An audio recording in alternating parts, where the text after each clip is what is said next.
ভূগর্ভস্থ পানি ব্যবহার কমিয়ে অন্যান্য উৎস থেকে বিশুদ্ধ পানির সরবরাহ নিশ্চিত করার তাগিদ দিয়েছেন স্থানীয় সরকার মন্ত্রী মির্জা ফখরুল ইসলাম আলমগীর।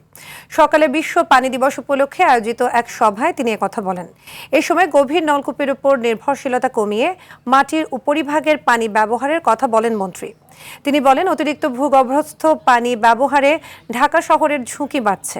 তিনি আরও জানান, বৃষ্টির পানি ধরে রাখা, হাতির ঝিলের পানি পরিশুদ্ধ করে ব্যবহার করা এবং আশুলিয়ার পানি সংরক্ষণও বিশুদ্ধ পানির উৎস হতে পারে বলেও জানান মন্ত্রী। একই সাথে ঢাকার আশেপাশের নদীগুলোর পানি ব্যবহার করার চিন্তা করতে হবে বলে জানান মন্ত্রী। আমাদের এই ডিপ টিউবওয়েলগুলো আমাদের যে ভূগর্ভস্থ পানির লেয়ারকে একেবারেই নিচে নিয়ে চলে যাচ্ছে। তাহলে কি একদিন হবে যে হঠাৎ করে ঢাকা শহরটা দপ করে ধসে নিচে চলে যাবে?